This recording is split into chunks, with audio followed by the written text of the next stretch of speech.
Viewers, जैसा कि मैंने आपसे कहा था कि मैं भारत के हर एक कल्चर को आपके सामने प्रस्तुत करूंगा इस ब्लॉग के माध्यम से। तो आज उसी को पूरा करने के लिए मैं आ चुका हूं पटना का हनुमान मंदिर में। जी हाँ, पटना का हनुमान मंदिर जो कि बहुत ही खास पूरे देश भर में मंदिर है और उसको आज मैं आपको बताने आ चुका हूं। अब ये जो मंदिर है वो खास क्यों है उसके लिए मैं आगे चर्चा करूँगा, आपसे अंदर दिखाऊँगा आपको।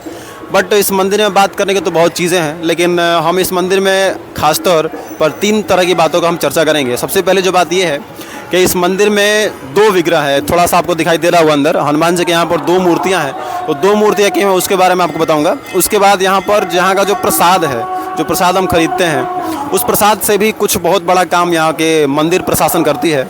और उसमें ही हम बीच में ये भी बात करेंगे कि इस मंदिर का कंस्ट्रक्शन कब कराया गया था, इस मंदिर का इतिहास क्या है। तो पूरी चीज़ों को समझने के लिए बने रहिए मेरे साथ, मैं अभी आपको अंदर लेकर चलता हूँ। ये जैसा कि मैंने आपको इंट्रो में बताया था कि भारत का सर्वश्रेष्ठ और सिर्फ एक मंदिर, इकलौता ऐसा मंदिर है पटना का हनुमान मंदिर, जहाँ पर बजरंगबली की 2 मूर्ति हैं। जी हाँ, आप अगर पूरे भारत भर में देखें तो हर जगह पर हनुमान जी की जो मंदिरें होगी वहाँ पर सिर्फ एक मंदिर होगी, लेकिन यहाँ पर 2 मंदिर है। और यहाँ पर जो 2 मंदिर है उस पर एक श्लोक है, वो श्लोक ये है कि परित्राणाय साधुनाम विनाशाय च दुष्कृतम, यानी कि एक मंदिर जो है वो अच्छे लोगों की अच्छाइयों को पूरा करने के लिए है, उनकी मदद करने के लिए है। और दूसरी मंदिर जो है वो ये दर्शाती है हिंदुइज्म के हिसाब से कि बुरे लोगों की जो बुराइयाँ हैं उसको खत्म करने के लिए है।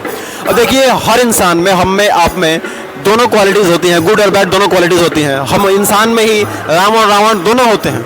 हम अच्छाई भी काम भी करते हैं, हम बुराई को भी करते हैं। तो हनुमान जी के जो दोनों विग्रह हैं यहाँ पर, जो कि सिर्फ पटना का हनुमान मंदिर में ही है इकलौता, यहाँ पर हमारे अच्छाई कामों को और हनुमान जी करने में हमें सहायता करते हैं, और हमारी जो बुराइयाँ हैं उसको खत्म करने के लिए भी बजरंगबली हमारी सहायता करते हैं।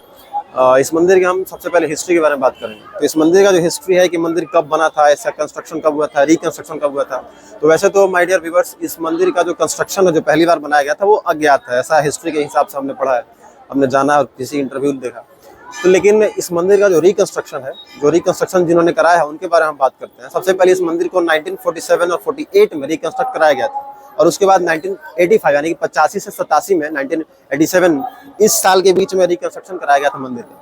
और माय डियर, जो मंदिर का रिकंस्ट्रक्शन करवाया गया था, इस मंदिर को बचाने में या रिकंस्ट्रक्ट करवाने में, पुनर्निर्माण यानी करवाने में बहुत बड़ा योगदान है एक पूर्व IPS ऑफिसर का, जिनका नाम आचार्य श्री प्रशांत कुणाल है। उन्होंने और उनकी टीम ने इस मंदिर को बचाने में, जो कि पटना का हनुमान मंदिर है वही, इसको बचाने में उनका बहुत बड़ा सहयोग रहा है। उन्होंने बहुत इसके लिए काम किया है।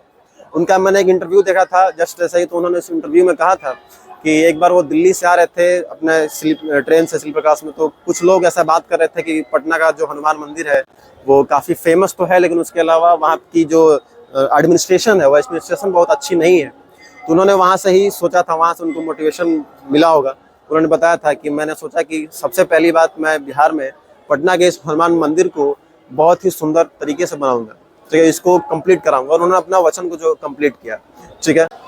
हाँ, तो जैसा कि मैंने आपसे कहा कि आचार्य कुणाल जी ने इस मंदिर का रिकंस्ट्रक्शन कराया था। उन्होंने इस मंदिर को दरअसल लगभग बचाया ही था। तो इसमें मैं दूसरा चीज़ ये कहना चाहूँगा कि पढ़ा लिखा व्यक्ति जो है वो कहीं भी कोई काम करता है तो उस काम में वो सर्वश्रेष्ठ कर जाता है। लेकिन उसके अलावा मैं दूसरा बात जो मैं बताने जा रहा था, सबसे लास्ट बात जो है वो ये है कि सबसे इम्पोर्टेंट बात है, और तीसरा बात जो मैंने बताया सबसे, वो यहाँ पर मिलने वाले नवरत्न का प्रसाद। देखिए, ये प्रसाद है, नवरत्न का लड्डू है, ये बड़ा ही स्वादिष्ट लड्डू है।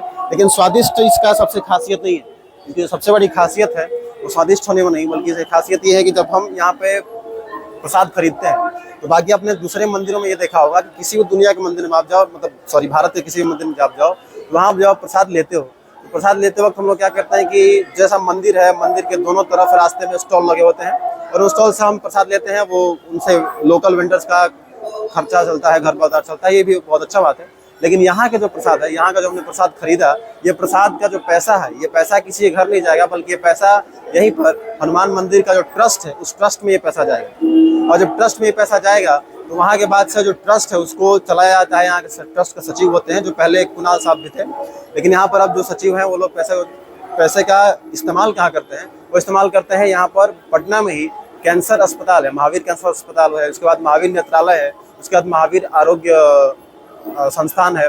तो ये सारी चीज़ें जो है निर्बलों के लिए, समाज में ऐसे बजरंगबली हमारी रक्षा करते हैं। बजरंगबली का ये जो मंदिर है, इसका जो ट्रस्ट है, ये बाकी सारे लोगों की भी रक्षा करता है। जो गरीब हैं उनको लगभग लगभग जीरो के बराबर पैसे में उनका इलाज किया जाता है इस मंदिर कंस्ट्रक्शन के द्वारा। तो इस मंदिर का सबसे इम्पोर्टेंट जो चीज़ है ये यही है कि मंदिर हमेशा हमारी मदद के लिए खड़ा रहता है। जैसे कोरोना भी हुआ था तो उसमें भी मंदिर ने काफ़ी अच्छा खासा डोनेशन दिया था। जब अयोध्या का श्री राम मंदिर बन रहा था तो वहाँ पर भी इस मंदिर के ट्रस्ट ने काफ़ी अच्छा खासा डोनेशन दिया था। धन्यवाद। इतना ही कहकर मैं अपनी बाड़ी को विराम देता हूँ। अगर